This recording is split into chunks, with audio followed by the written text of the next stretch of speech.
Chapter 4. From this day, natural philosophy, and particularly chemistry, in the most comprehensive sense of the term, became nearly my sole occupation. I read with ardor those works so full of genius and discrimination which modern inquirers have written on these subjects. I attended the lectures and cultivated the acquaintance of the men of science of the university, and I found even in Monsieur Krempe a great deal of sound sense and real information, combined, it is true, with a repulsive physiognomy and manners, but not on that account the less valuable. In Monsieur Waldman I found a true friend. His gentleness was never tinged by dogmatism, and his instructions were given with an air of frankness and good nature that banished every idea of pedantry. In 1,000 ways he smoothed for me the path of knowledge and made the most abstruse inquiries clear and facile to my apprehension. My application was at first fluctuating and uncertain. It gained strength as I proceeded, and soon became so ardent and eager that the stars often disappeared in the light of morning whilst I was yet engaged in my laboratory. As I applied so closely, it may be easily conceived that my progress was rapid. My ardor was indeed the astonishment of the students, and my proficiency that of the masters. Professor Krempe often asked me with a sly smile how Cornelius Agrippa went on, whilst Monsieur Waldman expressed the most heartfelt exultation of my progress. 2 years passed in this manner, during which I paid no visit to Geneva, but was engaged heart and soul in the pursuit of some discoveries which I hoped to make. None but those who have experienced them can conceive of the enticements of science. In other studies you go as far as others have gone before you, and there is nothing more to know. But in a scientific pursuit there is continual food for discovery and wonder. A mind of moderate capacity which closely pursues one study must infallibly arrive at great proficiency in that study, and I, who continually sought the attainment of one object of pursuit and was solely wrapped up in this, improved so rapidly that at the end of 2 years I made some discoveries in the improvement of some chemical instruments which procured me great esteem and admiration at the university. When I had arrived at this point and become so well acquainted with the theory and practice of natural philosophy as depended on the lessons of any of the professors at Ingolstadt, my residence there being no longer conducive to my improvements, I thought of returning to my friends in my native town, when an incident happened that protracted my stay. One of the phenomena which had peculiarly attracted my attention was the structure of the human frame, and indeed any animal endued with life. Once I often asked myself, did the principle of life proceed? It was a bold question, and one which had ever been considered as a mystery. Yet with how many things are we upon the brink of becoming acquainted if cowardice or carelessness did not restrain our inquiries?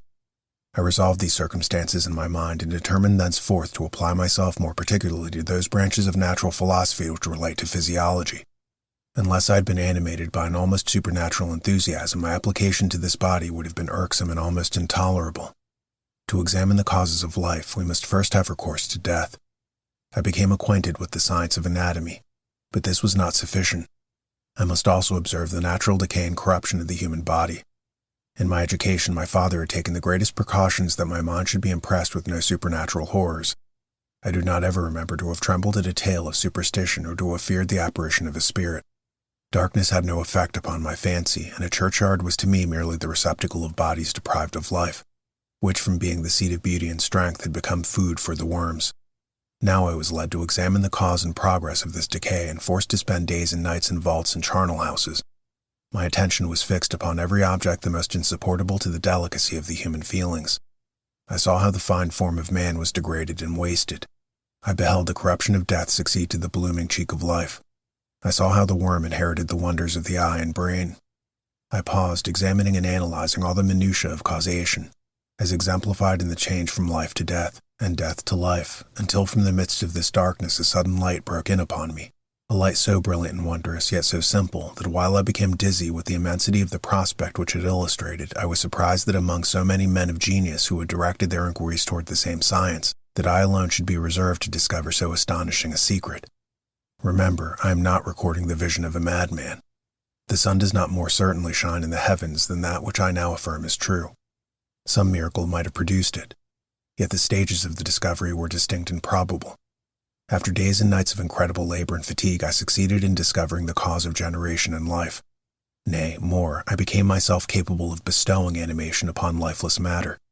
The astonishment which I had first experienced on this discovery soon gave place to delight and rapture.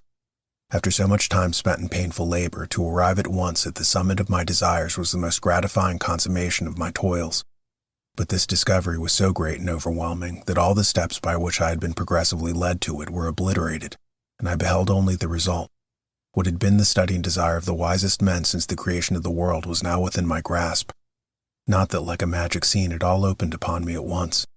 The information I had obtained was of a nature rather to direct my endeavors so soon as I should point them towards the object of my search than to exhibit the object already accomplished. I was like the Arabian who had been buried with the dead and found a passage to life, aided only by one glimmering and seemingly ineffectual light.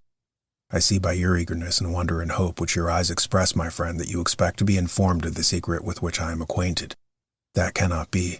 Listen patiently until the end of the story, and you will easily perceive why I am reserved upon that subject. I will not lead you on unguarded, and ardent as I then was, to your destruction and infallible misery. Learn from me, if not by my precepts, at least by my example. How dangerous is the acquirement of knowledge, and how much happier that man is who believes his native town to be the world, than he who aspires to become greater than his nature will allow. When I found so astonishing a power placed within my hands, I hesitated a long time concerning the manner in which I should employ it.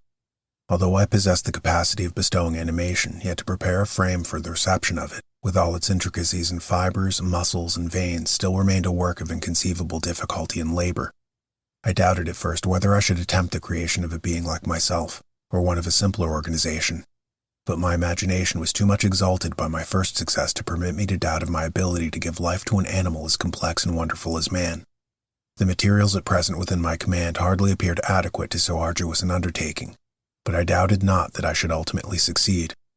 I prepared myself for a multitude of reverses. My operations might be incessantly baffled, and at last my work be imperfect. Yet when I considered the improvement which every day takes place in science and mechanics, I was encouraged to hope my present attempts would at least lay the foundations of future success.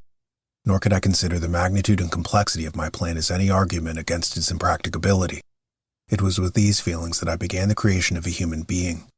As the minuteness of the parts formed a great hindrance to my speed, I resolved, contrary to my first intention, to make the being of a gigantic stature, that is to say, about 8 feet in height, and proportionably large.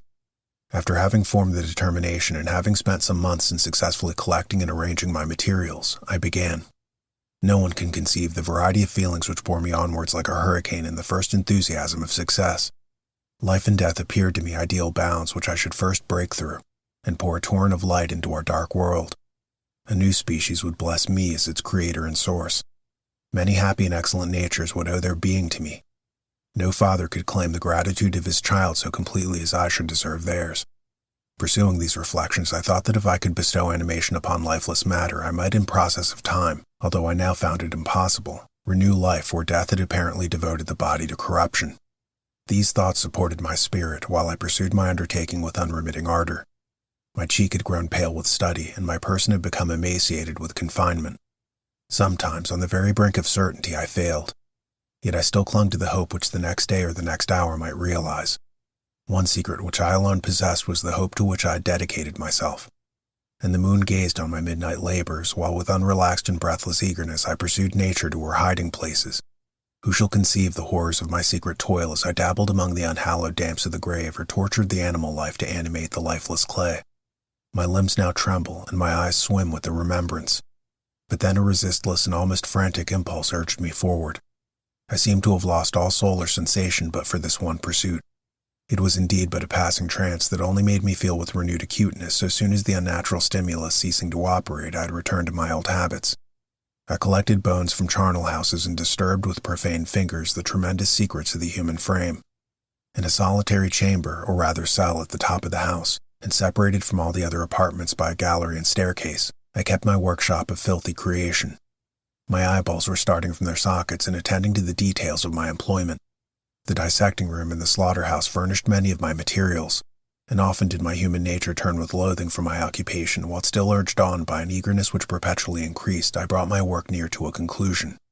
The summer months passed while I was thus engaged, heart and soul, in one pursuit.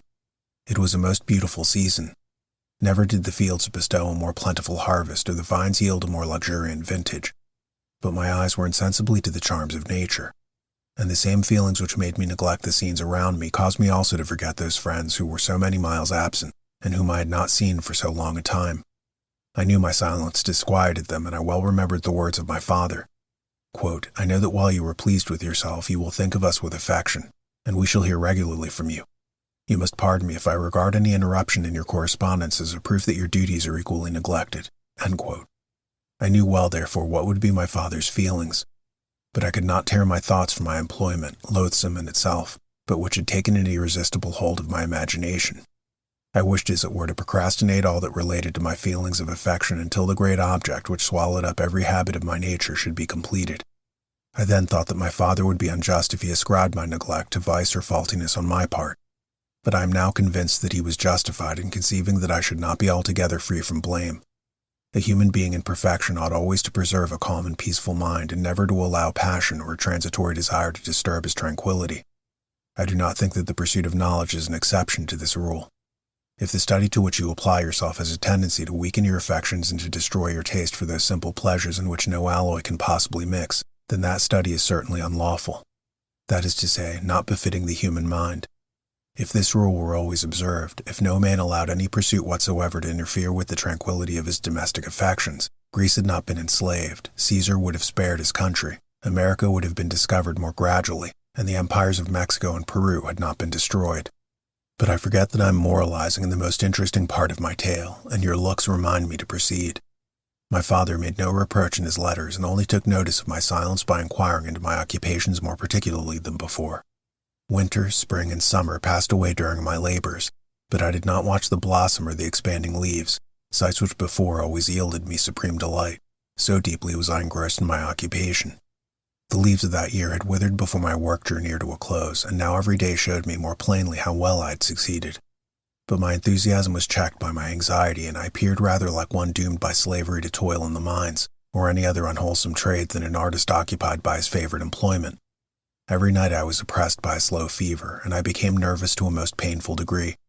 The fall of a leaf startled me, and I shunned my fellow creatures as if I had been guilty of a crime. Sometimes I grew alarmed at the wreck I perceived that I had become. The energy of my purpose alone sustained me. My labors would soon end, and I believed that exercise and amusement would then drive away incipient disease, and I promised myself both of these when my creation should be complete.